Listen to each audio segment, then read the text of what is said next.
I can see the scores. They're on the screen right now. So you can see that I have changed my team's name prior to week 1 from John David's Booty to Bringing the Hurts. So of the No Big L's and Bringing the Hurts game, only one of those team names was proved to be true. And it was not No Big L's. It was, after 1 week, 1 Big L. Just one, though. This is true. Yeah, it is true. So this upcoming week, we are going to have a battle of the undefeateds. I will be going against Josh this week, and we will have a battle of the teams yet to claim a victory. Easy money. Between Lyle and Brady. So best of luck to Josh. Get on. Yeah, handshake. Okay, I There you can't go. go this far. Both cams. And so Both that's going to be an cameras. exciting matchup. Exciting to see what happens, but we all know I'm going undefeated and taking the ship this year, so Yeah, so no is need Oregon. to worry on that. Now, briefly, a few minutes ago, I mentioned the college pick'ems. There's still plenty of time for you guys to join that, but I'm going to save who's in the leaderboard until the very end of the show. Brady was like waving to me. Josh was waving to Lyle, so I waved to Josh. Not All you, right. Blake. Don't Well, feel so loved. We're going to get to I gave him those. an L. Oh, like Louisville? Yeah. That Oh, cheerleader boy. that got hit in the face?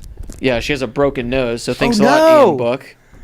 Oh, Yeah, did you not hear? I didn't know she broke her Yeah, nose. Ian broke her nose. Man, Oh, no. He nailed her. He nailed, Pinpoint accuracy. he nailed her hard.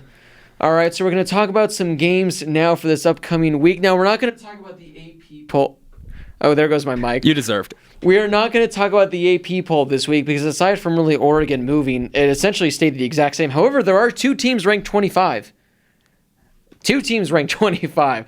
Not sure how that works. So it's the AP top 26 this week. So nothing really too crazy. Some teams moved up a spot, some teams moved down a spot. But again, nothing to really talk about. So guys, let's talk about some games. And the first game to talk about, unfortunately, I don't know if Brady has any sad music to play right now because this would be the most ideal time, but that's okay. So unfortunately, my bold, my hot take, my pick, which I thought was a great pick at the time, it is no more. I last week came on the show and said that not only is Oregon going to be in the college football playoff, they are going to go undefeated.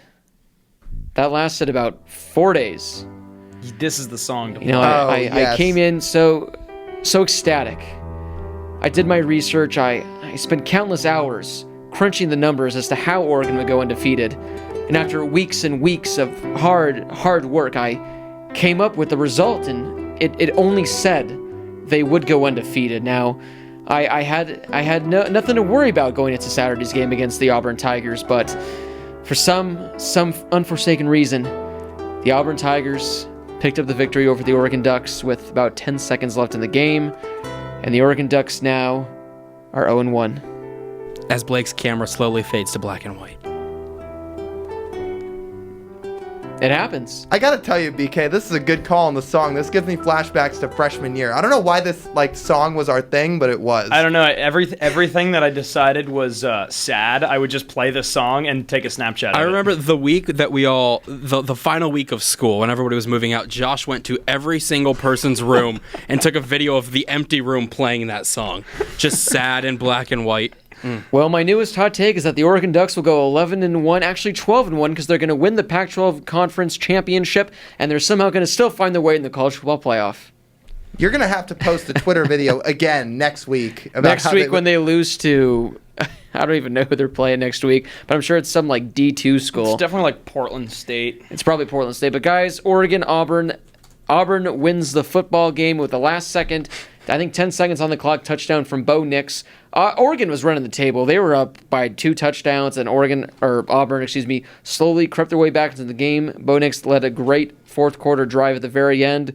And so just what were your thoughts from this Oregon-Auburn game? What were your takeaways? I thought I thought that drive before the end of the first half where Auburn was driving and ended up not getting any points, I thought that was so huge because I thought that if Auburn did get any points on that drive, they missed a field goal, right? I think they were driving down the field and then missed a field goal, and that's what really stuck out to me because I thought that if they were going to score a touchdown on that drive, I thought that the game was going to completely change, and then they didn't score a touchdown, and I thought, wow, Oregon is commanding this game. And I was at the USC game, and then I went into the stadium, and I'm watching on my phone going, oh my God, Auburn's going to win this game. Auburn is going to win the football game. There was no missed field goal that was ran back 109 yards, but they did win the football game. And Bo Nix struggled a little bit, but after that last drive, that was I think he's the real deal. I think he can be the real deal. Also, next week, Oregon plays Nevada. Nevada. So that's actually a respectable game. Yes. Nix Oh, yes. has upside. There's no doubt. I mean, look, that last drive he put together was really, really good, and it took down a 11th ranked Oregon Ducks team for a kid starting his first collegiate football game as a true freshman, and in a pretty intimidating place to play like Jerry World too. I mean, that's not an easy place to go and play your first game away from home, despite it being mostly Auburn fans. But to kind of temper expectations a little bit, clearly he's got a lot of room to grow. I mean, he was 13 for 31 in this game. Can you say that again, Lyle? Bo Nix was 13 for 31. He completed 13 passes in 31 tries. So he really struggled to get the ball or to kind of throw the ball through the air. And I mean, it was evident. And look, Oregon's got a good defense. They're an experienced team. But the fact that he put together that last drive, the fact that he orchestrated that comeback win over the 11th ranked Ducks is impressive. That salvages his performance. Yeah, it 100% does, because ultimately they won the game, and nobody's going to care about the box score in a couple weeks if Auburn's still undefeated. So that's really the main takeaway from this game. Nix has upside. Clearly he won the job for a reason, but he's got some room to grow. Wait, Go Brady. ahead. Brady. Yeah. Does anybody remember USC at Ohio State 2009? I'm guessing yes. you do. Where did this come from?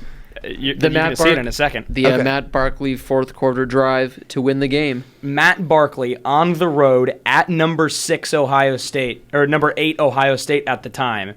Barkley finished the game 15 of 31, under 200 yards and a pick in his second game as a true freshman, and marched the team down the field with no time left in the game and scored with 1 minute and 5 seconds left, then went for 2 and got it. Threw it to Joe McKnight in his second game, and was passing below 50% too. And I think it was very similar to what Bo Nix did. I thought about it, and I didn't think it was relevant, and I looked it up, and the numbers are pretty close. Well, let's just hope that after his junior season, Bo Nix will declare for the NFL draft and not come back for his senior season. Yes, because then he'll survive and not break his body. Yeah.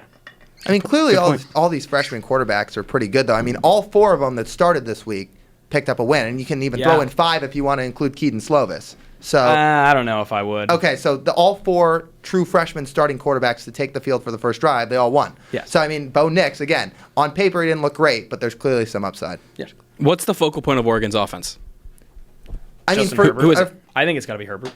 Yeah. Yeah. It's 100% Herbert. Yeah. Easily. 37 pass attempts. Only 1 touchdown. That's a big thing I see there is, all right, it was 28 completions, 28 for 37, 242, 1 touchdown. If you're going to have Justin Herbert be the focal point of your offense, you need more than 1 touchdown out of him. He accounted for 1 touchdown in this game.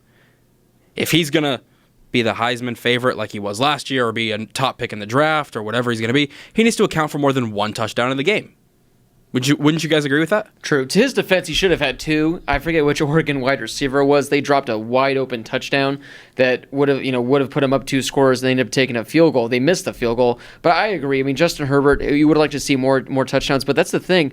You hear that Oregon loses, and you look at his box score, and you saw his play. Justin Herbert didn't play awful. He was fine. It's just for whatever reason, once they scored that touchdown in the third quarter, the play calling just completely changed. Some of these plays that Oregon were running, I don't know what was going on. I don't know if they just got kind of lackadaisical, where they thought they had a pretty big lead, so they were going to kind of take their foot off the gas a bit. But if you watch that first quarter and just didn't watch the rest of the game, you would have been like, wow, Oregon's going to win this game by 30 or 40. It was such a completely different Oregon team after that first quarter, and even I guess in the second half.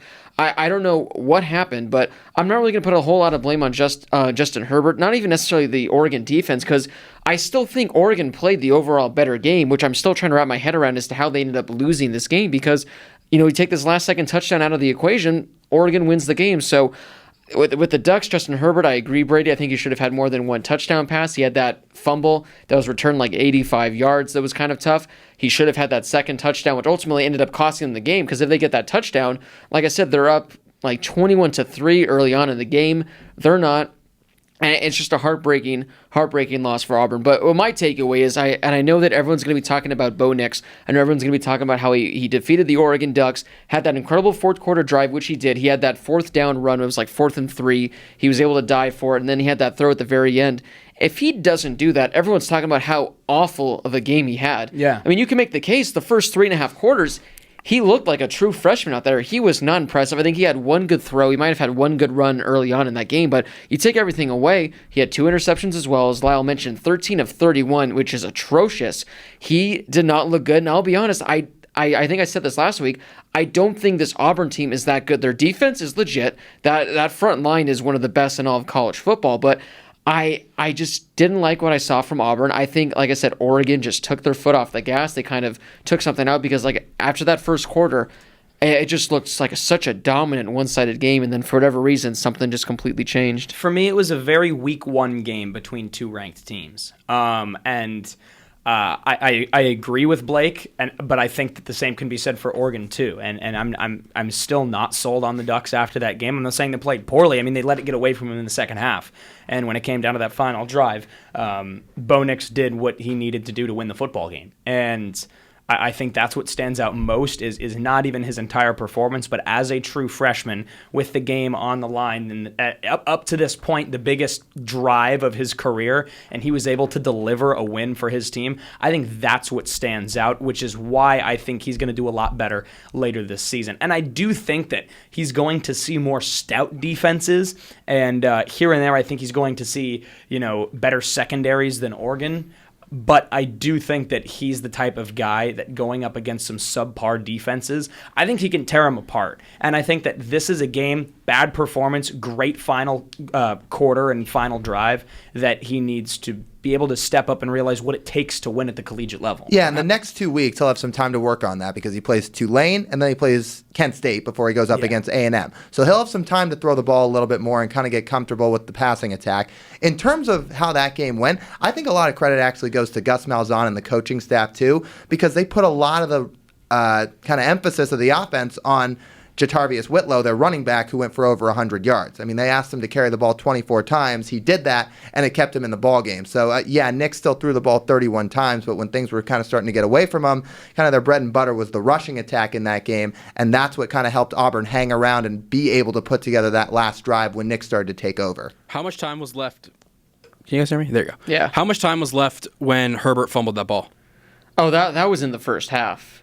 When he had that fumble where they took it back. That was in the first half, yeah. Okay, never mind then. I'm pretty sure it was second quarter? Yeah, it wasn't late in the game, so it wasn't like they're about to go up with 5 minutes left. I was going to say, would it have been, say it were later in the game, would it have been smart just to let them score and immediately get the ball back? But that would have been a yes. Yeah, I mean, again, like you take that, where if Herbert throws a touchdown there, that's another touchdown pass he could potentially get. Yeah. So just a few things went wrong. So I went to Twitter, which, by the way, again, follow us on Twitter at the HHShow_. You can get in with a lot of our interaction. I asked people what their takeaways were from the Auburn-Oregon game. Saquon Vid said Bo Nix is getting overhyped, played pretty poorly. With the game-winning touchdown was a great play by the receiver, which is another thing. Like, that was a great play by the wide receiver. It was kind of underthrown, and he had to go up and get the ball. Reed Pryor says Bo Nix is a very good quarterback, but I don't see Auburn making a playoff run.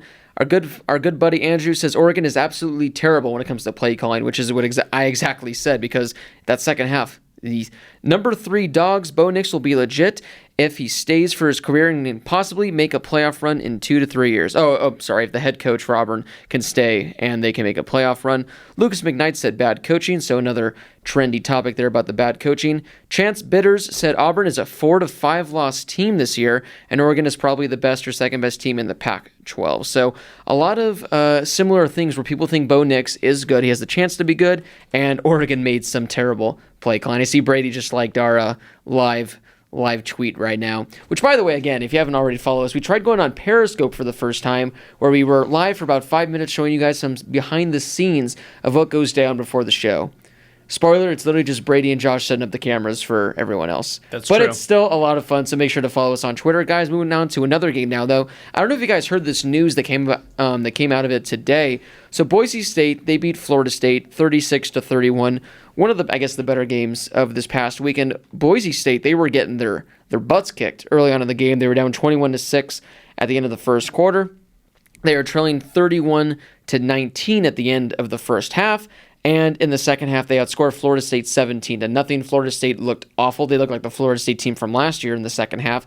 But it came out today that I guess Florida State is blaming the conditioning for the second half. They're saying that they were all dehydrated. They were saying that they overworked themselves in the first half, and that's the reason they lost to Boise State. Not because Boise State was the better team, but because they weren't drinking enough water. Saw a video. Either way, you lost, though. Saw a video put out today or this past week by Boise State. Go look on social media. Awesome produced video. But there's a clip of the broadcast in this video, and you hear, I think it's Dave Patch say, Florida State in the second half just looks dead. And it's kind of weird because Boise State, not used to playing in extreme humidity and conditions like that. The location and time of the game got changed, 2 days before it all happened. So that's a weird scenario that happened in that game. Yeah. And you brought up the conditioning thing. I saw that too. Is they just looked out of shape. So, overall, aside from that, it was a good game on both ends. Boise State's now ranked. But let's talk about some other notable games as well, guys. And the first one I'm going to discuss with you is the Notre Dame-Louisville game. Now, Notre Dame, they had a great season last season, going undefeated, went to the college football playoff. Lyle, what happened in that college football playoff game? They lost, but they played Clemson closer than Bama did. That is true. Hey, Chattanooga played Bama. I'm all over the place. Chattanooga don't sleep. Anyway, guys, Notre Dame, the first half, Notre Dame, I know Lyle said he wasn't getting worried, but Lyle, was there at any point in that first half where you, in the back of your mind, were thinking, this game is just a little too close. This is not. It should have been a lot easier than this. What were your thoughts about Notre Dame in that first half? They kind of figured it out in the second half, but early on, it didn't look good for the Fighting Irish. Yeah, the first two drives, the defense was a little shaky, and to be fair, they lost a star on each level of the defensive front. They lost Jerry Tillery up on the line. They lost Tavon Coney at the linebacker position. They lost Julian Love in the secondary. So there were some pieces to kind of mop up and put together, and they were playing as a unit for the first time. To be fair about Louisville, I think they're going to be I shouldn't say a lot better, but better. It's easier to be better when you only won 2 games last year. But, yeah, and they got a new coach, and I think things are kind of just starting to get shored up for them a little bit. And their offense actually looked pretty good through those first 2 drives, and maybe even more so than the Notre Dame defense struggled. But after those first couple of drives, I thought the defense played the way that Notre Dame defenses have looked over the last few years, give or take maybe a couple of seasons. Looked pretty stout. Offense was a little shaky. Ian Book didn't throw the ball particularly well, but you know what? It's week 1, and we'll see how it goes forward. I will say the fact that Book, outside of just pinpointing that cheerleader, didn't have the greatest accuracy in the world in this opening game. So you know what? That's a storyline to watch moving forward in the season. I thought he looked okay. I thought he ran the ball a little bit more, which I think was designed. But we'll kind of have to see how it just plays out the rest of the season, because I don't think you can judge what they do just against Louisville. We'll kind of have to see what happens when they go up against Georgia in a couple weeks. Louisville, they did play harder than I thought they would. That's easy to say. But, it was an overall a very good game. Notre Dame, they get the win. But they at one point in the game, I think it was like the fourth quarter, they put Notre Dame's upcoming schedule on the screen. That's going to get tough in a few weeks. Was it Georgia? Was that 2 weeks from now they got Georgia? Yeah, they play at Georgia and at Michigan. And that's why, and again, fact of the matter is they're just not quite as lethal as they probably were last year. That's why I think they'll be about a 9-win team this year. I think it's going to be hard to win at Michigan or at Georgia for Notre Dame, but we'll have to see how it plays out. And again, it wasn't the world's most promising sign that Book struggled a lot of this game throwing the ball against Louisville. So Notre Dame picks up the win on a Monday night, which I'm not a fan of college football on Monday nights. I'm not a fan of college football on Sunday nights either. But on Sunday night, we got Oklahoma and Houston. To no surprise, Oklahoma gets out with the victory. But we don't really need to talk about the game. I think we really need to talk about the starting quarterback for Oklahoma, Jalen Hurts, making his debut, 6 touchdowns. I think it was like a total of nearly 500 yards combined between passing and rushing. Josh has him on his fantasy team, which is going to hurt us this season. Oh, he's going to hurt us. Bringing the hurts. All right, he's bringing the hurts. Guys, is Oklahoma for the 3rd consecutive season going to have a Heisman Trophy winning quarterback who transferred into the program? This is a guy who entered his senior year at Oklahoma, transferring from Alabama, had what I would call probably a down year in 2017 as a starter, and then barely played in 2018 because Tua beat him out, and he still had 45 passing touchdowns in his career. I think it's a little too early to get on the Jalen Hurts is going to win the Heisman. It's going to be 3 in a row, 3 transfers in a row for Oklahoma. But, I mean, the fit is just perfect. The script is there for him to do it and for Oklahoma to have another Heisman Trophy winning quarterback in 3 straight years. Again, I'm not completely on board yet to say that, but man, he's just something else. And I still cannot believe that somebody at Alabama beat him out. And I think that just speaks to how good Tua Tagovailoa is. Lincoln Riley is turning Norman, Oklahoma into an absolute QB factory. I mean, from Baker to Kyler and now to Jalen Hurts. Again, it's week 1. He played a team like Houston. We'll see what he does the rest of the year. Regardless, 500 yards, 332 through the air, 176 on the ground to be exact. 6 total touchdowns in his first game. I mean, he picked up right where these guys left off. I mean, look, he was good with Bama. He got him to the playoff back-to-back years. But you look at what he did. I mean, he averaged 7.4 yards per attempt in his first year. He averaged 8.4 yards per attempt in his second year against Bama. Again, it's only been 1 game. But in 1 game, he was averaging 14.5 yards per attempt. I mean, Lincoln Riley's getting this guy throwing the ball downfield. He's got offensive weapons all around him. Sermon, CD, others as well. I mean, this trend can continue, especially in the Big 12 where you play a lot of weak defenses. It's early right now, but man, did he make some type of first impression on the college football world. Sorry, I'm just going through the Q&A right now and just selecting some questions. And this Daniel Jones guy comments, you do realize here on the East Coast and in the Midwest go by Eastern Standard Time, and school has already started. 10 p.m. is a little late, buddy. About 60% of the nation's population is in Eastern Time. Then go to sleep. Daniel, we're not. Daniel Jones, we're not in Eastern Time. We're in Arizona, so either learn how to play the position or go to bed. Moving on to the next one now. We'll be grinding. Brady, would you like to talk about Jalen Hurts' performance at all? No, I'm good. I just sent you guys a video that you gotta you check it out after the show. But They showed it on, I think, the ESPN broadcast during the Jake domino Fromm. effect of Jake Fromm and how of the top 5 teams ranked this year, Clemson, Bama, Georgia, Oklahoma, Ohio State, Jake Fromm's transfer affected 4 of those 5 teams. Oh, I saw this. Yeah, that was really cool. Yeah. It was really cool. But what a game from Jalen Hurts. He looks incredible.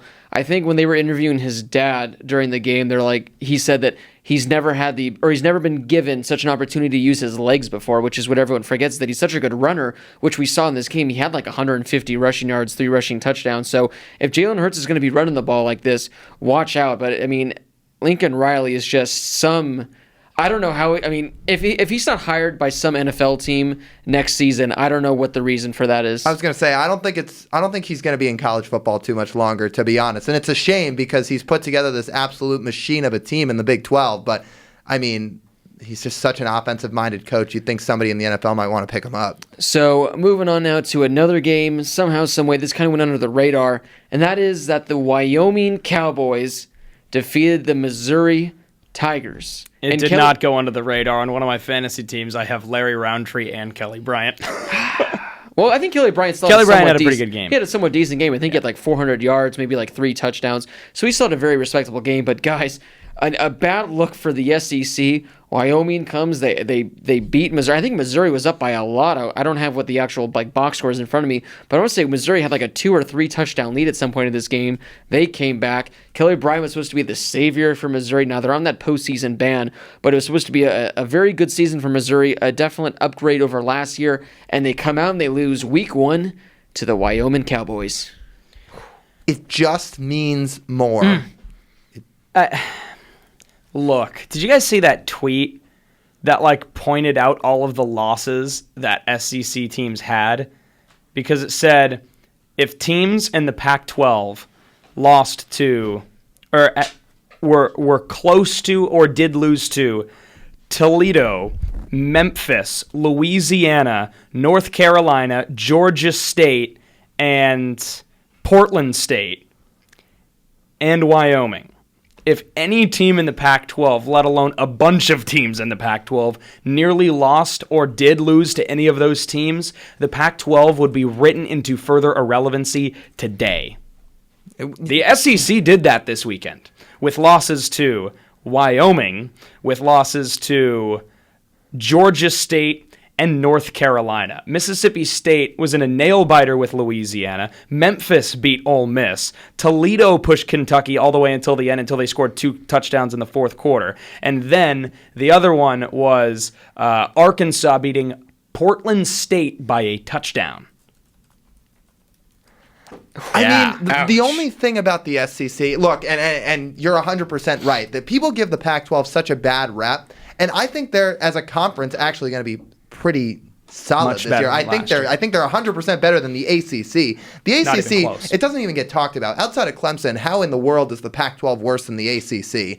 But in terms of like these games as a whole this weekend, look, a lot of the teams that lost were the middle of the pack to bottom feeder teams of the SEC, the Bamas and the LSUs, and those teams and the Georgias aren't losing to teams like Wyoming. But you have a very, very valid point that if any team in the Pac-12 lost to one of these teams, even if it was a Colorado, even if it was an Oregon State, people would write the Pac-12 off immediately, where, people want to find every way possible to hype up the SEC just because they're the SEC and they're on primetime football, where in reality, if you put the Missouris and the Kentuckys up against the Colorados or the UCLAs or the Oregon States of the Pac-12, who's to say the Pac-12 wouldn't beat those guys? Yeah, exactly. I'm scrolling through my likes currently to see if I can find the actual tweet. I can't seem to find it. While you're doing that, I mean, this Missouri defense could not stop anything on the ground. First off, Sean Chambers, the Wyoming quarterback, went 6 for 16 for 92 yards. The team as a whole had 92 yards of offense through the air. 297 yards on the ground was how Wyoming won this game. Missouri couldn't stop anything in the ground attack, and as a result, I mean, their offense basically went silent in the middle of the game. They scored 3 points in the second quarter. They scored no points in the third quarter, and they made a little bit of a comeback in the fourth, but it wasn't enough. The tweet was from Tom Fornelli. He's a writer for CBS Sports. And he said, quote, "Man, if the Pac-12 lost to Memphis, Georgia State, and North Carolina today, y'all would be eliminating it from the playoff." It's a good point. But they did lose to Auburn, and Oregon was probably the best chance on paper. That's true. So they're eliminated already, maybe. We'll see. Not according to Lee Corso, because Utah's going to the Natty. That is So unreal. yeah, so as Lyle, Lee Corso, man, it's fine. He's like 84 years old. So it's not a good weekend for the SEC. Now, just imagine if Auburn would have lost too. That would have been a heartbreaking weekend. So they obviously lose to Wyoming. Josh also mentioned that the Cox lost to North Carolina at the very end as well, which, by the way, good for Mac Brown. He was like crying at the interview at the end, and then they showed him. Dancer I was going to say they showed him in the locker room dancing. I don't know what he was doing. Maybe that was some 1930s dance he was doing back when he was a kid. And also another one, Tennessee losing to Georgia State. Ooh, that is tough. Another game I want to talk about before we move Roy on. Williams did the locker room dancing, too. Oh, that was awful. Hey, these old guys, they want to get down. They can do North it. Carolina, baby. Another game I want to talk about before we move on, guys, is Nebraska-South Alabama. One, because Adrian Martinez got me 5 points when he was projected 47. But I watched most of this game because, as I mentioned, I had some very high fantasy implications for it early on. And Nebraska looked awful. They scored two of their touchdowns were on special teams, and the other was a pick six. Their offense got nothing going. The run game was non-existent, and Adrian Martinez going against a team like South Alabama, he looked horrible. So I guess I'm going to say, was this just a week one? Just South Alabama was just a somewhat decent team that was, I guess, prepared for them, or is Nebraska yet again overrated, overranked, and we can expect this early? Because we picked them to be in the Big Ten championship. Yeah, that might be Cold Takes exposed very soon. I mean, they did. Lyle could have been on there already for Virginia basketball. Look, right. They did. I mean, put the game away at the end, but I do think they'll bounce back. I do, and I think they'll be better. And I would like to think that was just a week one game, because we see this a lot, and we saw it a lot with a lot of other teams too that did end up losing to teams like South Alabama. My concern, watching that game, felt like a Nebraska football game from last year or the year before. or the year before. And if this team's supposed to be different, it shouldn't feel like that. Where Nebraska is at times getting beat up by a clearly inferior opponent like Georgia State. And that's what it felt like. So I think they'll bounce back. But again, I think that's something to watch out for, is because it is not supposed to feel the same way it did last year with Scott Frost and Adrian Martinez and J.D. Spielman. Like, it is supposed to be different, and it was not. Because now they have the players, they have the expectations, and clearly from game one, nothing changed. Yeah, there was a couple scares in the Big Ten this week, too. I mean, there was Nebraska and South Alabama. Minnesota beat South Dakota State by a touchdown. I mean, if you're Nebraska, you're right. And again, like we've said time and time already on the show this week, it's week one. There's a lot of time to play out the rest of the season. Having said that, there is a little bit of concern after watching this game if you're Nebraska. I mean, Adrian Martinez, like Blake's made very clear to this point, has been, he struggled this week, first and foremost. And then, look, this was supposed to be a tune-up game for Nebraska, and it ended up being, maybe not so much a trap game, but a game that they were kind of sweating a little bit over toward the end. And we'll see how they fare next week, because they go to Boulder to play Colorado next week, and they're going to get Ohio State at the end of the month, too. So if this is just kind of one blip on the radar, they have very, very little amount of time to turn things around and do it quickly, because their schedule's only about to get tougher and tougher. Last season, I don't know if you guys remember this, I was very, very high on Scott Frost taking over at Nebraska. I said he's going to win Big Ten Coach of the Year. Didn't work out that way. But you look at the Georgia State schedule, this is their biggest game. That's it. They do play, not Georgia State, I'm sorry, South Alabama. You look at the South Alabama schedule, this is their biggest game. They play App State. Maybe that's their second biggest game. But this, I promise you, the entire summer, everything was focused on this one game. That's all it was. And so whoever said earlier was they came in more prepared. Absolutely they came in more prepared. A coach is never going to say, we just blew off this team and we had no problem getting this win. No coach is ever going to say that. So Scott Frost probably saying, they just played really well. Luckily we got the win. What he should be saying is we were not prepared. Yeah, I stated my stake for Nebraska. You guys did yours. One final thing to talk about. Did you guys see Hugh Freeze being interviewed in his hospital bed? Supposedly he was actually coaching the game. Yeah, he was. From the hospital bed. Yeah. And then Dino Babers walked out to midfield at the end of the game to try to and he just kind of looks up to where Hugh Freeze was sitting, and he's just like, yeah, thumbs up. That boy, Hugh. That's fantastic. You did it back. He was like, yeah. He was sitting in a suite in a hospital bed in full coach's uniform, Now, looking.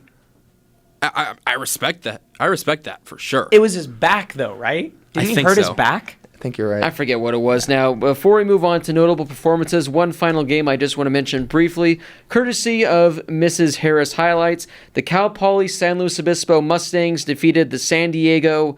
They're like the Toreros. Toreros. Cal Poly slow. 52-34. Go Stangs, baby. So well done, Cal Poly Mustangs. But guys, we've already talked about some of these players, but we're going to talk about some notable performances from this past week. We talked about Jalen Hurts. Another guy we need to talk about, who we didn't even talk about the game because it was essentially not even a game, and that is Justin Fields, who made his debut for the Ohio State Buckeyes. And boy, did he ever. He essentially put Ohio State up 28-0 in the first 7 to 8 minutes, and the rest of the game he kind of just, took it off. But we talk about Jalen Hurts being really scary with Oklahoma.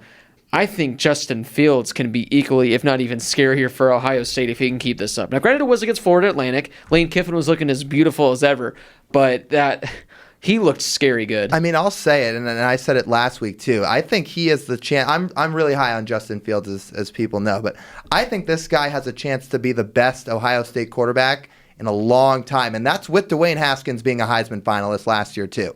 You look at the quarterbacks they've had in years past. Guys like Dwayne, like Cardell Jones, they were great pocket passers. Braxton Miller, J.T. Barrett, great athletes. They could run the football. They weren't the world's greatest passers. Justin Fields looks like he can do both at a pretty elite level. And this was just kind of phase one of what should be a long and promising season for him. We'll see what he does against some tougher competition. But if you're a Buckeye fan, you have to just love and adore what you saw in week one. He's got the tools. Threw the ball 25 times, had 4 touchdowns. And I think that the hype around him is real. And now we've actually seen him play a football game. And it was against FAU. It was an inferior opponent. And this week he plays Cincinnati, another inferior team. But I think that Cincinnati's actually going to have a pretty decent season. They beat UCLA on Thursday last week. I think Cincinnati can maybe cause some problems. I think they'll score some points against Ohio State, but I think that Justin Fields should be able to show that he's the real deal, and maybe this is his first real chance to do that. Again, and that's prior to conference play.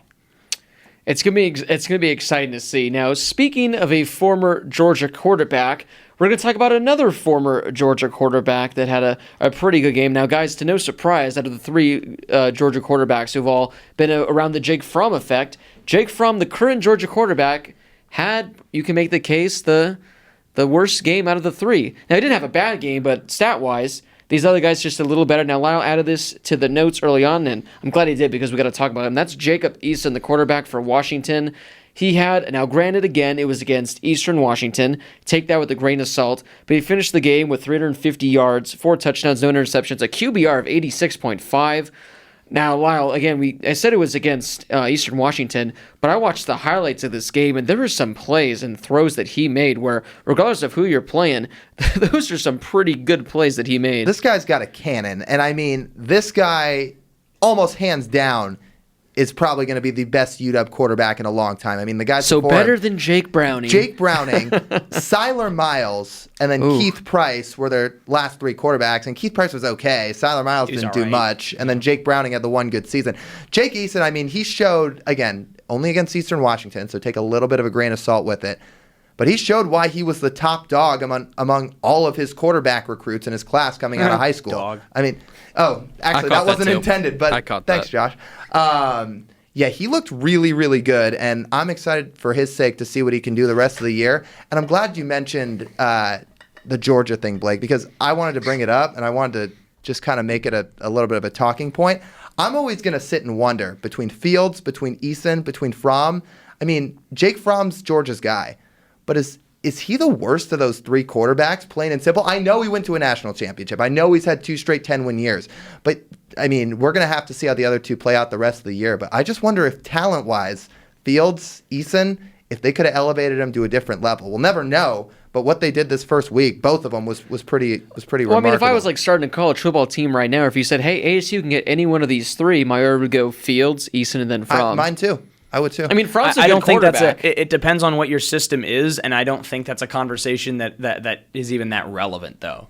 True. I mean, he's Because still a good I think quarterback. that's something on They who could've- delivers when they're there and who gets the opportunities and makes the most out of them. Because you got to remember, Jake Fromm was not nearly as highly recruited as these two guys. Came in when Eason got hurt, and then when Eason came back, he beat him out for a job, and he was a top recruit. And then Fields came in, and everyone said, "Oh my God, Fields has the chance to beat out Fromm," and then Fromm beat him out again. I just wonder, I mean, in the sense of, look, if Eason had played, I mean, Eason played his freshman year, and he had that crazy game where he threw a touchdown, and Tennessee threw the Hail Mary, and they won the game. He had a pretty good freshman year, and then he got hurt, like you said. I wonder almost if he comes in, he plays 3 years, he graduates, because I think he only would have built off of what he did as a freshman, and then Fields comes in to kind of succeed him, and he continues to elevate him, where Jake Fromm's not a bad quarterback. I just wonder if these two guys could have been at a different level than he is. We'll never know. I just thought it was kind of an interesting thing to bring up.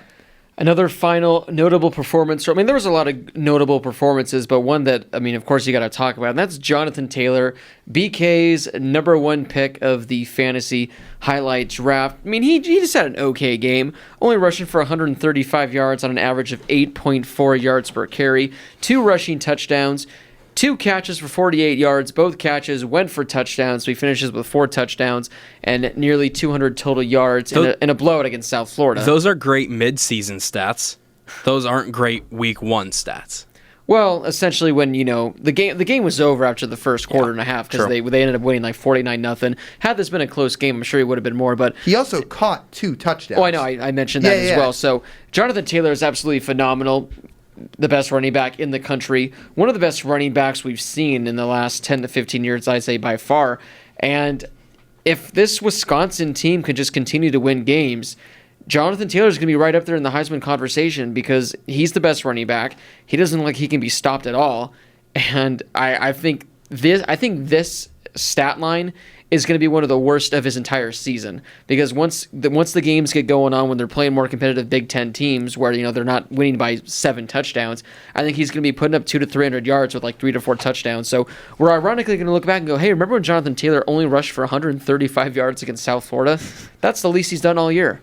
He's just incredible, and I wish I had him with the number 1 overall pick. Yeah, I didn't have the number 1 pick. It was your league too. You could have done it. It would have been suspicious had I Could have done it, buddy. If anybody can compete at the running back position to make a case for the Heisman, it's this guy. And especially if they're going to start to integrate him in the passing game too, because he only caught 8 balls as a freshman, caught 8 balls as a sophomore, and now he catches 2 balls for touchdowns on 2 receptions in game 1. So if all of a sudden he's starting to show the ability to catch the ball, he gets even more lethal, which is scary to think about. How long were the 2 reception? 2 catches touchdowns? for 48 yards, 2 touchdowns. One of them went for 36 yards. The other one was probably what? Slip screen?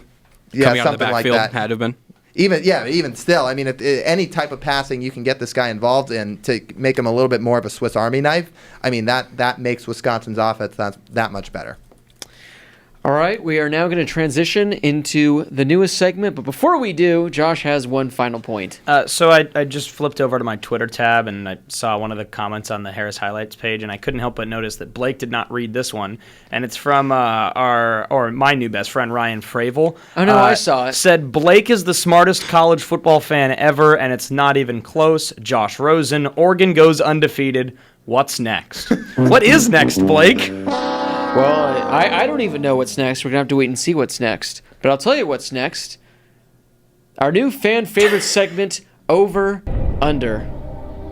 All right, now for those of you that have not tuned in before Over Under, I pretty much give these guys a stat of some sort, and they just got to tell me if it's going to be over or under. A lot of people were saying RIP to Blake's bets. Never forget. All right, boys, we got 3 over-unders this week. All right. Jalen Hurts, we talked about him earlier in the show. He had 6 total touchdowns. So for the total for his upcoming season, guys, now granted he's probably going to play 13 games. You can even include the playoff if he goes that far.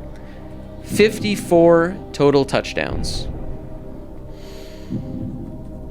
For Jalen? For Jalen. Over. Hammering the over. These include rushing touchdowns too, These right? include rushing. Over. Over. I'm going to go with the over as well. So essentially he has to have, let's just say they play 14 total games. He essentially has to average 3 to 4 a game. And we know he's going to have a few more than 4.5 a game. So there you go. Over a 54 total touchdowns. The new quarterback for Washington State, Anthony Gordon, he had a fantastic game. I believe he had 5 passing touchdowns in his debut. Now last year, Gardner Minshew, who was, I think, just on the outskirts of the Heisman talk, finished with 38 passing touchdowns.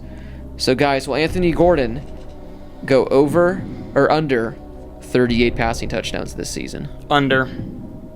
Under. 38? 38. I'm going under.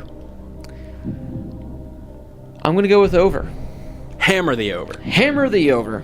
The final one right now, I know Lyle's a huge fan of him. He has him in his fantasy league, and that is Texas Tech quarterback Alan Bowman. He finished this past week with 436 passing yards, the most passing yards of any quarterback, which seems like a surprisingly low number to lead all of college football in for week 1. 436 passing yards. The last quarterback to throw 5,000 yards at Texas Tech. Josh, you want to take a guess at who it was? Graham Harrell. It actually wasn't. Oh, was it Pat Mahomes? It was Pat Mahomes. But I'm He sure. looked at come me. on, I was Josh. taking I a know. shot. I figure that Graham Harrell probably did it every season he played. Now, in order for Alan Bowman to reach 5,000 total yards, he needs to average 416 a game. Now, I didn't add this into account, but now with 436, it's probably more like 410 yards a game. So, guys, 5,000 passing yards for Alan Bowman, over or under? I'm taking the under, guys. Slightly under. I'm going to take the over in this one. I think he can do it. I mean, in the Big 12, 410 passing yards a game isn't a whole lot. I think he can get the job done. We're going to have to wait and see, but I'm going to go with the over. Blake loves to bet the over. And those are the... I forgot to do these earlier, so these were the only 3 that I was able to quickly do during the show. So only 3 for us this week. There was also like no suspense in it this week, I know. unlike last week. But that's okay. That's okay. So now before we move on to the Q&A, I guess I wrote this down in the notes. Now, Lyle mentioned this earlier, so for the most part, I wouldn't be surprised, but we're just going to touch on it briefly, and that's our top 4 teams for the playoff and our Heisman rankings. I would assume that none of them have changed at all, but Josh, I'm just going to start with you. Have your Heisman favorites changed at all, and have your playoff teams changed at all? No, my Heisman favorites haven't changed at all right now. I'm sticking with Trevor Lawrence because there's no reason for me to have him drop out after, a whatever game. Still got Tua, Justin Herbert for now. He's staying in, and Jonathan Taylor and Jalen Hurts. Yeah, I mean, look, Lawrence threw 2 picks in week 1. I bet you he comes back in a big way this week against A&M. He's still my favorite. I still like Tua, Fields, and Jalen Hurts too. Succeeding him, I guess, so behind him. But yeah, not much has changed. I guess I'm going to have to make a change this week because of a lackluster week 1 performance. I'm taking out Adrian Martinez. I'm going to have to do the same as well. Yeah. Again, these mean nothing after week 1, but I'm just going to change mine just for the fun of it. At number 1, I'm going to go Jalen Hurts. At number 2, I'm going to go Justin Fields. At number 3, I'm going to go Tua. Number 4, I'm going to go Trevor Lawrence. And at number 5, I'm going to go with Jonathan Taylor. Actually, no, I'm going to put Jonathan Taylor at 3. Got to be bold and different. This is like that week last year when Kyler went for like 350 yards and 4 touchdowns. The week prior, you had him at 3, and then you moved him down to 6. He lost. No, he won the Heisman. Well, I mean, he lost. Like the reason I put him at 6 was because Oklahoma lost. Okay. I know he won the Heisman. He was wearing the Jay Gatsby suit, which is still iconic to this day. And for playoff rankings, guys, I mean, I obviously have to make an update with my top 4, but is yours the same, or has it changed a little? Move a team up or down? No, it hasn't moved at all for me. Clemson, Bama, Michigan, and Georgia, at least for me at the beginning. Mine are the same. Clemson, Bama, Oklahoma, Ohio State. I'm sticking with mine too. Clemson, Bama, Georgia, Ohio State. Wait, I'm sorry. Were those our top 4 teams currently or playoff prediction? Like playoff prediction. Well, I guess your picks as well. It could be however you want it. Well, my playoff prediction is Michigan, but I've got them hanging out. There you go. 5 for now. Mine are the same. I'm just, unfortunately for right now, going to take out Oregon and I'm going to put in Oklahoma. So, why not? It's now time to move to the Q&A, guys. Now, for those of you that are listening, well, it's that time, Brady. I know it's your favorite time. Now, the good thing is I have 3 Q&A questions right now. Since we are on about a 6 to 7 minute delay, it will give us some time to go through these Q&As. That way Brady can actually answer them and whatnot. So, actually, we're only going to take 2 callers tonight. So, right when I lay out this number right now, you got to be quick. You got to be ready. And, yeah, so the phone number to call in to the show to ask us a question is 602-496-5156. That is 602-496-5156. We are officially going to close the phone lines at 11:15 p.m. Eastern. So if you're listening to this, once it hits 11:15 or 8:15, wherever you are, the phone lines are officially closed. We wish we can, listen to all of you guys' phone calls and whatnot, but unfortunately, we got to wrap things up. We have a show that follows us at 8:30. But guys, let's go through these questions right now. The first one comes from Chase Leo. If you could name your own bowl game, what would it be called? The Cheribundi Tart Cherry Boca Raton Bowl. Just kidding. I would have to go with the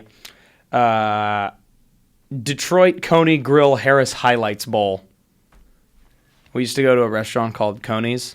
We have not been in over a year. That's sad. We're going this weekend. I've decided. Oh. Okay. Even though there's a I'll game make sure on? I hit the gym extra hard tomorrow. Right. Diet starts tomorrow. Yes, it does.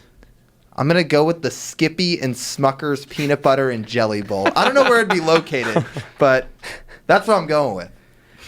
There is a new bowl game or new bowl name this year. It is the Kellogg's Bowl. It is the Tony the Tiger Kellogg's Bowl. A perfect opportunity missed for it to be called the Frosted Flakes Bowl. Yes. But I'm going the Relegation Bowl and going back to my idea from last week. FCS champion faces the lowest team in FBS. Face off for a spot. And it should just be a terrible sponsor, too. Chico's bail bonds, like in the Bad News Bears. Yeah. The Chico's Bail Bonds Relegation Bowl. That was the sponsor in the first Bad News Bears. The sponsor in the second Bad News Bears, or the new Bad News Bears movie, well, that's too inappropriate. Oh, okay. I would go with the Manscaped.com Bowl. Manscaped. We can't say that on air. Just head over to Manscaped.com, get the perfect package, and includes the Lawnmower 2.0, a bunch of great Manscaped stuff. Enter promo code BH20 and get 20% off plus free shipping. Manscaped, the perfect package. Yeah, if you want to see what the full tagline is, go watch one of my other videos. You know, I really can't say didn't think that. I was going to end up quitting the show tonight, but here we are. All right, the next question. Hang on, what about the Globo Gym Bowl? Oh, boy. Oh, I would love the Globo Gym Bowl. All right, this next one, this is a phone. This comes from Kyle S. He said, if you could combine two teams outside of the top 10 to beat Clemson or Bama, who would they be? Now, I'm going to adjust the question right now. I'm just going to say, if you could combine any two teams to take down Bama or Clemson, what would you do? Take down Bama or Clemson. First, I'd take Georgia, and I would combine them with Oklahoma. You took my okay. I'm gonna twist it up a little bit. I'm gonna say Oklahoma's offense and Michigan's defense. That's a good one, too. I'm going Oklahoma, Ohio State. Just an all-around top tier. Yeah, well, these other guys kind of stole mine. I was going to go with Oklahoma's offense, and we'll go with Auburn's defense, just to switch things up a bit. But that would be fun to form a super team to take down those two teams. The final question, guys, comes from Matt M. If conference realignment happened today and you guys were in charge of it all, so us four are making all the shots, which would be fantastic. How it should be. What are some of the changes you would make? I know, Are I know we Josh adding- is very adamant about this There's subject. so many. I mean, how many changes are we making? Oh, we're making all the changes. We can do whatever we want. We're in charge. Okay. Matt M. made us in charge.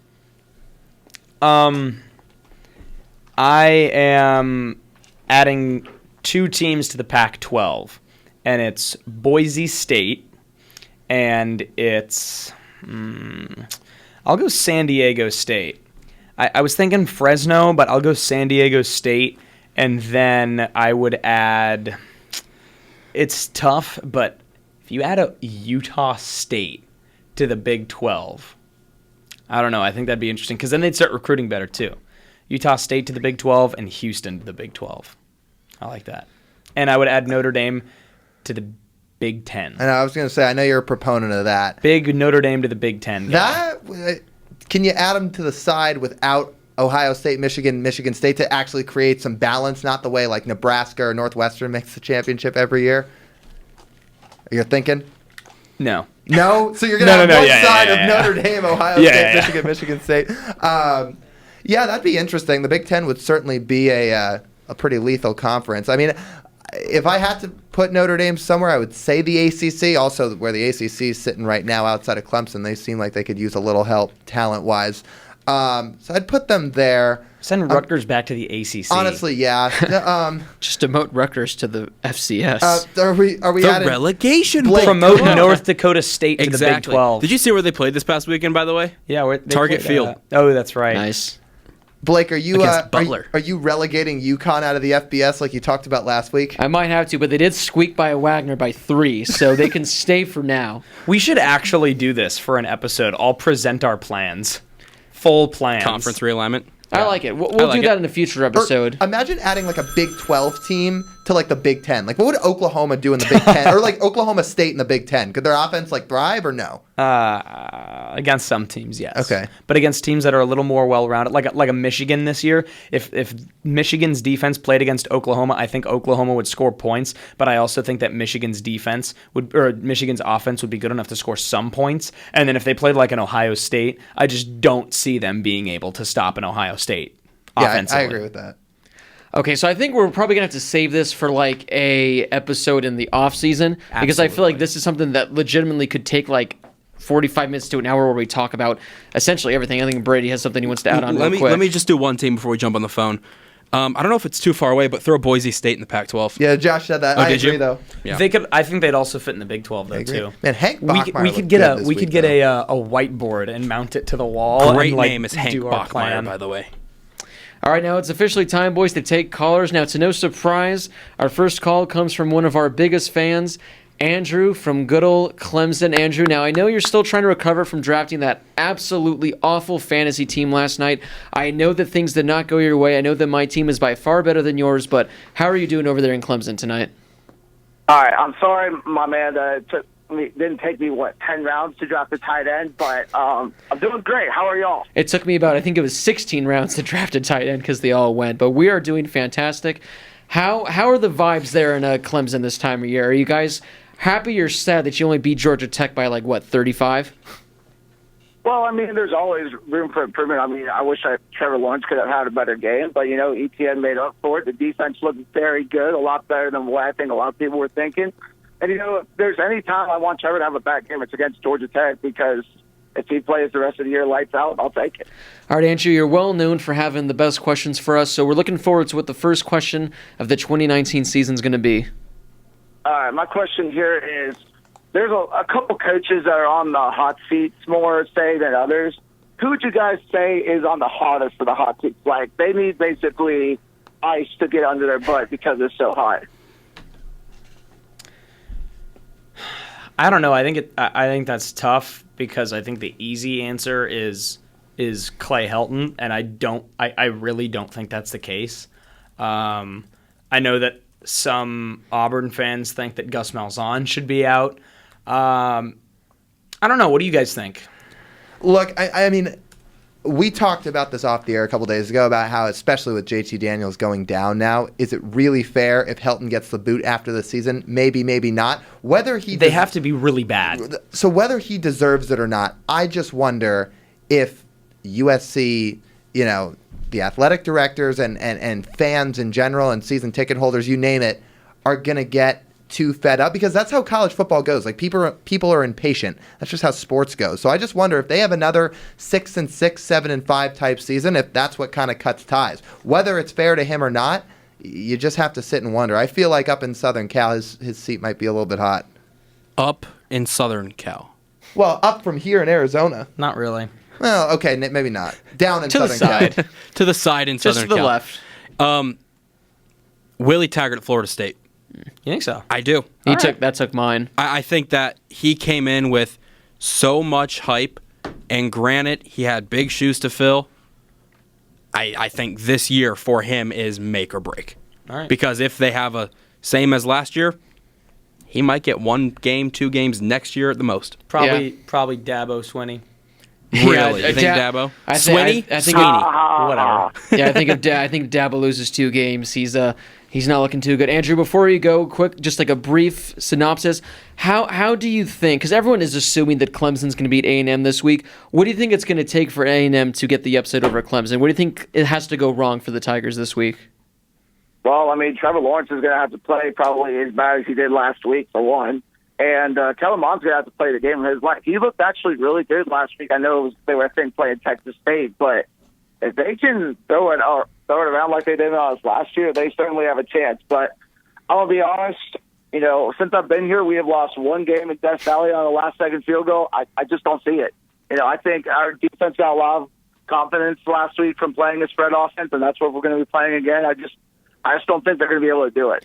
Now, obviously, the 4 of us don't want to spoil our picks for the pick'ems, but I think all of us might be in agreement on what the outcome of the game is going to be. Andrew, thank you again for calling in. Best of luck to your Tigers this week, and really best of luck to your fantasy football team this year, because I think you desperately need it. All right, man. I certainly will. I hope you have the same luck, because you're going to need it too, especially at tight end. Oh, yeah, my tight end's not good. Have a good night, man. Yeah, so guys, last night we were doing a highlight league fantasy draft, and in our main ASU league, I took Evan Ingram, I think, in the 5th round, and last night there was this gap where I wasn't picking for like 20 picks, where literally every good tight end went off the board, and all of a sudden it's like pick 80, and like it's like a tight end number 10. There was nothing left, so I just decided to wait off for a bit, and I ended up with Trey Burton, who's not even supposed to play this week, so I need to pick up someone off the waivers. Nice. It wasn't good.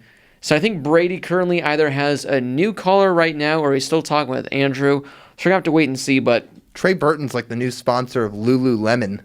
Wait, actually? Yeah, I saw something today. He's like a new proponent and sponsor of Lululemon products. I mean, all right. That is incredible. That is absolutely incredible. But now while we wait for Brady... I'm still not entirely sure if he's talking to Andrew. Maybe he will be. Let's just go through some more questions. Yes, Brady? We've got Connor from Maryland on the phone right now. He wants to talk about Tennessee and Florida State. Oh, that's fine. Connor from Maryland, how are you doing tonight, my man? I'm good, man. I'm glad that I was able to talked to you earlier today on Twitter. That was good. Yeah, I'm glad you were able to get through because, like I said, we were going to hold off on Twitter because I knew that there's like that delay. So I knew the second I tweeted it, we'd be getting all the phone lines going off like 6 or 7 minutes. It was going to be a huge mess. So we're glad you're able to get you through. So what do you have for us tonight? So I saw this question on ESPN that was actually asked, and they were talking about which loss was worse. Was it Tennessee losing to Georgia State, or was it Florida State blowing that big lead against Boise State? Obviously, Boise State is a much better team than Georgia State. Which loss would you guys consider probably the worst? Because ESPN, the two pundits they asked to, was split as well on which was worse. I think Tennessee was definitely worse. I mean, nobody expected Tennessee to lose to Georgia Southern. I picked Boise State personally to win last week, and I mean, heck, Hank Bachmeier was really, really good, and he orchestrated that really nice comeback where that was a little more predictable, where I would have never guessed, again, for the Vols to go down to Georgia State. Yeah, I agree. I think the one thing that sticks out for Florida State is the way they lost and the type of team they've been the last few years. And finally, you're playing a respectable opponent, and you've got, I don't want to say a commanding lead, but you've got a good lead and you're in a good spot. And then it kind of fell apart. So the collapse was not good. Maybe a little reverse of the choke at Doak, but not great for Florida State. But I think it's got to be Tennessee, because that is not only a winnable game, but it is a game that if you were to play it 10 more times, they should and probably would win another 10 times. Yeah, I agree. I think it's much worse for Tennessee, considering the fact they paid Georgia State $900,000 to lose to them. I think that's always one of those most embarrassing things whenever you find out these teams that paid another school to essentially beat them. Now, speaking of embarrassing, Connor, I know that you're a pretty big Virginia Tech fan, so my question to you is, do you think Virginia Tech can avoid the upset this year against Old Dominion this week? I was actually going to jokingly ask you guys if Virginia Tech was going to upset ODU, because I'm going down to that game. I don't know. That was just like a perfect storm, personally, I think. I wasn't able to watch much of it. I was doing something when that game was happening. And I think, obviously they were trying to do it was a recruiting trip, basically, is what they were trying to do up in, the 757 Northern Virginia area. And it just, Josh Jackson broke his leg and so on and so forth. Defense was just super young, obviously. And so after this past week, the defense looked okay at times, definitely in the third quarter when Boston College didn't have a single yard the entire third quarter. So I think, obviously it's at home, but then again, Virginia Tech did lose to JMU at home when they were ranked. So at this point, I'm just kind of not sure what to think. I'm just, honestly, at this point, I just hope they get to 6 wins and can just beat Virginia, because I don't know how they're going to do this year. Now, this is very fitting. I remember last year in that game, Virginia Tech was a 28-point favorite in the game. Mm-hmm. This year, guys, I just looked up what the spread is. Virginia Tech is favored by 28.5. Oh, no. So I don't know if that's a good thing where they can, say, what, we're going to, right the wrong and do this, or that's a bad thing and ultimately it's going to get the job done again. But Connor, thanks for calling in. I'm glad you're able to get through and enjoy the Virginia Tech game this week. Hopefully you can avoid the second worst upset from the past season. Yeah, no, definitely. My girlfriend's coming down with me. It'll be her first Virginia Tech game, so that would be a very bad way to show her my love for the Hokies. Right, that would be absolutely awful. So, yeah, enjoy the game, brother. Yep, same to you guys. Have a great night. Did I accidentally say Georgia Southern when we were talking? I'll be honest, I don't know. I don't remember. Whoops. All right. But that does wrap up the Q&A. Thank you to everyone that tried getting through. I know Brady had to go through the line and figure out who was going to get through, who was not. We had a lot of callers trying to get through. So, yeah, who makes the cut? So, yeah, if you want to get on to a future episode and ask us a question, make sure to just listen live, and we'll give away the number, because I said it's tough to give it on Twitter because, I could give it at a certain time, but it's just, with the whole lag, it's too tough to really decide. So if you want to, like I said, call us in the future, make sure to follow along and I was wondering why it took so long. Yeah, for because phone calls, yeah. it was kind of exciting anticipating the calls, knowing that it's going to happen at any moment. It's like Or embarrassing if no one called. I was going to say, if no one called, that just would have been an absolute travesty. But luckily, we had some people call. Guys, it's now officially time to move into the pick'em. So Brady, cue up that great award music. Maybe have it a little louder than last week because it was okay. There we go.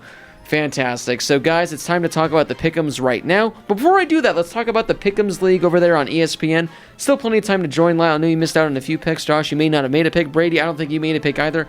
But hey, Nope. if you guys get the rest of the picks right the rest of the season, you guys might stand a chance. I made a pick. We'll have to wait and see. Now, there's currently a 5-way tie for first place. These people got 9 out of 10 right, and that is between Go Pack number 2, Red Flame 2194, Andrew Murphy, ESPN 106648432, and Jalen Thomas 1. Was that the guy that stole my name? I think it was. I think he stole your name, Brady. Yeah. 104662142. Yeah. Guys, it was a rough week for me. I think I only got 4 points, whereas MJ got about 7. So we have a bet going on throughout the season where if I win, I get anything I want, and if she wins, well, I think I have to get my license. MJ. Aren't you like 28? MJ, hang on. This league. We're turning this Win music this down. bet, We're turning this please. music down. Also, we should also like make sure people know that MJ's his girlfriend, right? Yes. Okay, because if you've just been talking about this and I forget that you mentioned that on the show, I feel like there would be listeners like, who does he keep talking about? Oh no, there's Are you friends with Michael Jordan? whenever she comments on my videos, because it just says Mary Jo, and everyone goes, "Wait, are you the MJ that he's talking about? Is that you?" So What? there's a bobblehead that I really have my eyes on that I'm trying to win. But without further ado, Brady, cue that music yet again.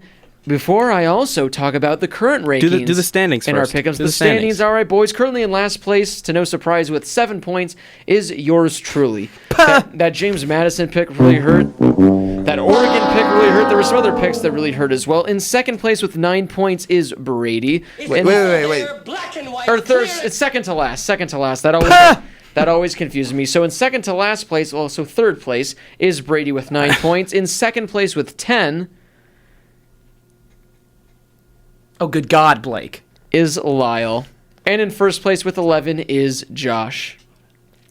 All right, boys, we got 12 minutes and we got about 13 games to go through, so let's get this out of the way. The first game of the week is number 21 Syracuse at Maryland.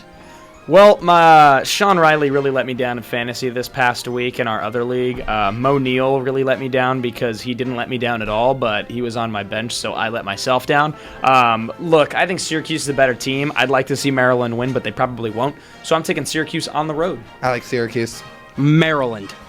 I'm going to go with Syracuse. Guys, Maryland just came off a 79-0 win over, I think it was Howard. I believe they played Howard. Yes. 79-0. West Virginia at Missouri. This one's going to be close because I don't expect Missouri to get beat up 2 weeks in a row, first to Wyoming and then to West Virginia.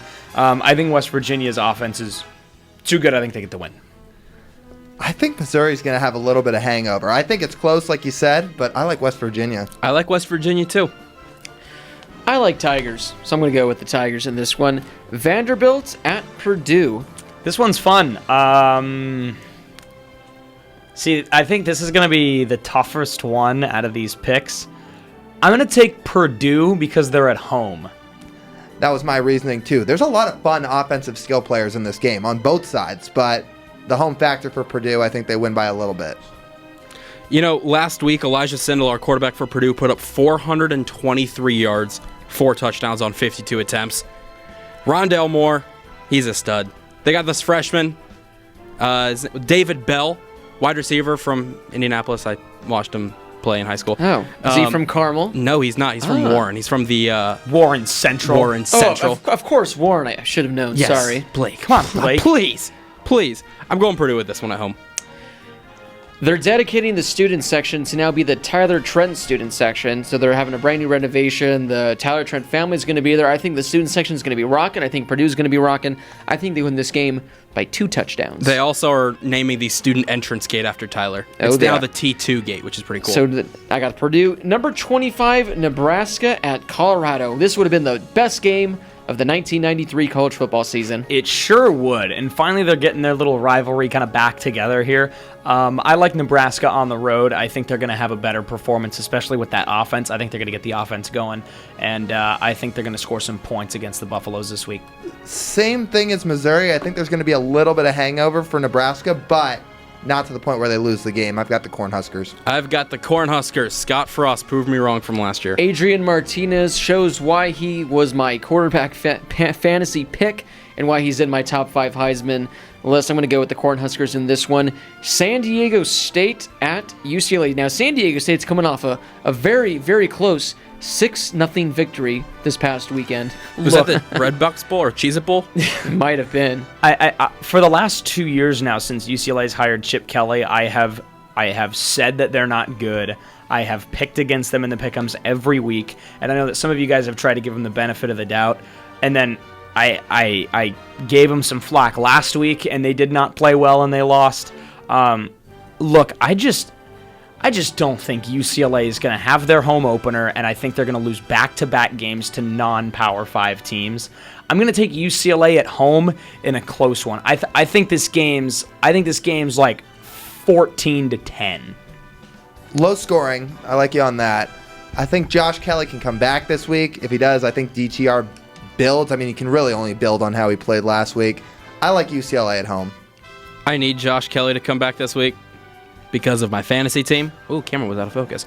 I need Josh Kelly to come back because of my fantasy team, so I'm taking UCLA. Don't let me down. Well, if he doesn't come back, make sure you take him out of your lineup. I'm going to go with UCLA in this one. North Texas, actually, no, I'm skipping one. BYU at Tennessee. I've got BYU on the road in another close one. We've got some pretty evenly matched games this week. I'm taking BYU. Ditto. BYU on the road. BYU. Wow, I'm the only one. I'm going to rock with the Tennessee Volunteers in this one. That's shocking. North Texas at SMU. SMU. So when Pro Football Focus released that like top quarterback in the country list and they ranked every single guy, Mason Fine, the North Texas quarterback, was 5th. I mean, this guy's a stud, and I like North Texas on the road for that reason. I'm taking SMU in this one. I'm going to go with North Texas, the Mean Green.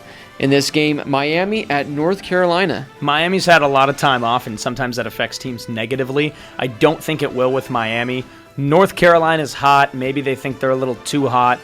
They were definitely hotter than I thought last week, but I think Miami gets the win on the road. I like Miami. Sorry. Fantastic. I like Miami too. I think they come back and win their first game. I'm taking Miami. I'm going to go with Miami as well. But shout out to Mac Brown again for getting that win, but I don't think you guys get the job done this week. Stanford at USC. Both teams are likely, well, one team's definitely going to be without their starting quarterback from the season, but Stanford, KJ Costello might not play this week, so you have a battle of the backups. Yeah, David Shaw announced today that Costello was questionable and is probably going to be a game-time decision, and he said that about a couple other starters too, so I think Stanford's going to be shorthanded. Last week's USC game, we didn't talk about it. There was really no reason to. It was kind of back and forth. There were times when I thought SC looked really, really good, and there were times when I thought they looked really bad. And I think people are freaking out a little bit about Keaton Slovis, like negatively freaking out. I think the kid's going to be all right, but I think he's going to be okay in his first game. I just don't think he's going to be good enough. I think Stanford gets the win by a field goal, a late field goal. No KJ Costello, possibly. And then Walker Little, a guy who's got a chance to be the first offensive lineman off the board come April. He's now missing a month with a dislocated knee. So Stanford's going to be a bit shorthanded. I think the USC reinforcements are going to be a step above than what Stanford's got. I think Keaton Slovis had some flashes of promise in that game. And for that reason, I'm going to take SC at home. The game comes down to Slovis, I think. Yeah. Looking at the Stanford depth chart that was released today, it says KJ Costello or David Mills. So they're really, like you said, is going to be a true game-time decision. I'm going with USC in this one because... Why, Lyle? Because... Why not? Why not? Am I going to be the only one to not pick SC for this game? I think you ironically are going to be. Oh, because how the turntables have turned. I'm going to go with USC in this one. Minnesota at Fresno State. I really am quitting today, huh? Yes, you are. It's no longer the Josh Schaefer highlight show. I've got Fresno State at home in the upset. I thought they looked really good last weekend. I thought Jorge Reyna was pretty good, and it pays to have some tall receivers because I wasn't really impressed with Reyna's arm. I was impressed with his movement and his ability to get out of the pocket because he was lobbing up balls and his receivers were bringing him down. And the only play that came back to bite him was the lob to the end zone and it got picked off. Other than that, he had things going his favor. I like the Bulldogs at home. I was going to say, Fresno State had some nice pieces on offense, and Minnesota, man, a 1-touchdown win over South Dakota State in your first game.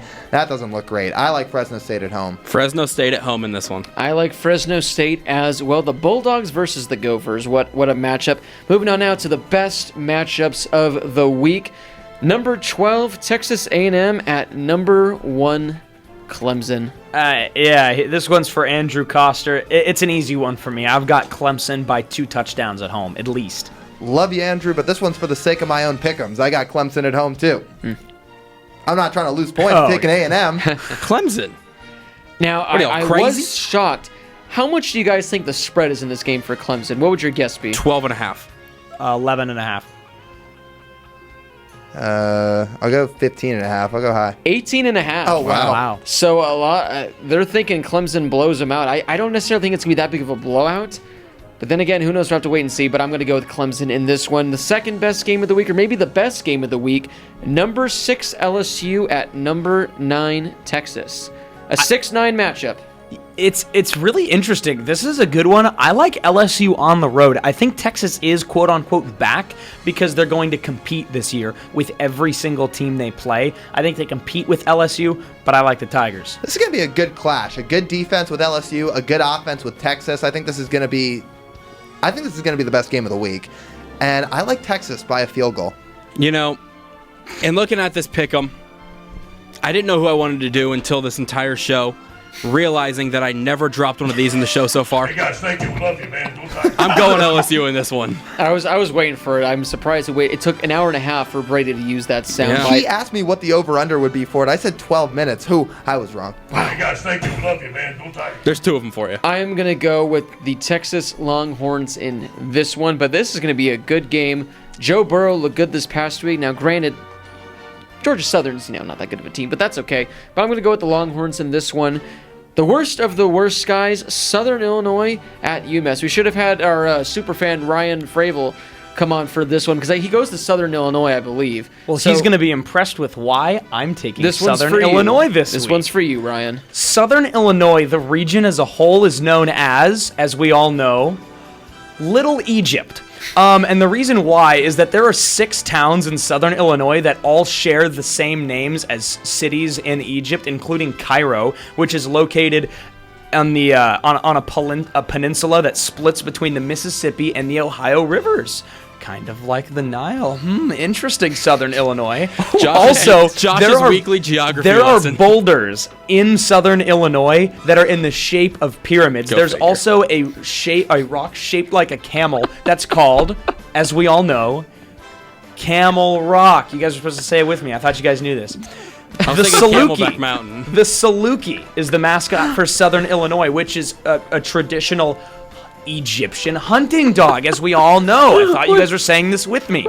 Their first when they changed their mascot from the Maroons to the Salukis, they named their Egyptian hunting dog mascot the Saluki. King Tut, right? Tut, yeah, King Tut. King Tut. Yeah, there we That go. one. King They Tut. named it King Tut. He got hit by a car and died. They buried him King Tut? outside the stadium. Yeah, King Tut The got hit dog. by a car and died in the 1950s. His headstone was a pyramid, and when they built their new stadium, they moved his headstone in front of the new stadium, and fans give King Tut a pat on the head because he's a good boy and a good pharaoh for luck. I'm taking Southern Illinois, baby. I got to be honest. I had something planned, Josh, but I go to Arizona State, and you just made my brain hurt with all that geography. So I'm going with UMass. I don't know. I give up. I guess Josh and I are both quitting the show this week. Huh? UMass in this one. What are they, the Minutemen? Yeah. So King Tut was the mascot of Southern Illinois and is buried beneath a small pyramid at the entrance of Saluki Stadium. Did you just say Did you guys think I Illinois? was making this Did up? you just say Illinois?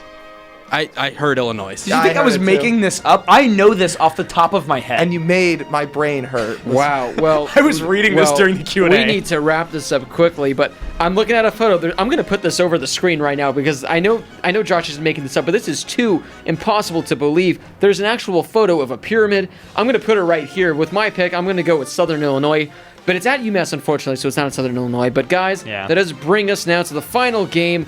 Arizona State hosts powerhouse Sacramento State this Friday night. Oh, I love Friday night games against Sacramento State. All right, guys. Who wins? Well, I'm waiting for Josh to make a pick. He's exited the studio. All right. All right, so he's quit the show. This Josh is now, has officially quit the show. This is now the Lyle Goldstein Highlights Yes, it show. is. And I'm going to go with ASU. I think in this one that we could really have a real. Oh, hello. What the? Oh, hey, bud. How's it going? Welcome to my side of the glass. I'm going ASU in this one. Josh? Like a truly spoken mascot he is. Hey, Blake, you're up. I don't even know what's happening right Devils. You're not taking Sacramento State, or maybe you are. Maybe the points. now. I do need the points, but I'll be safe, and I'm going to go with Arizona State in this one. I love Friday night games. Love them. They're the absolute best. But the good thing is we do get Saturday off. And we actually have some exciting news, guys. I wanted to hold off and share this, but Brady, we have some exciting breaking news. This Saturday, while watching college football, we are going to be sponsored by Tito's. Can't say that, but okay. I cannot say that. All right. I take that back. Well, this We'll was a see. fantastic episode. Izmir's the music just blasting right now. That's a lot better. Well, for Josh Schaefer, Lyle Goldstein, and Brady Kling, and King Tut. and King Tut, this has been Blake Harris from the Bill Austin Radio Studio at the Walter Cronkite School of Journalism in beautiful downtown Phoenix. And we'll see you guys next week.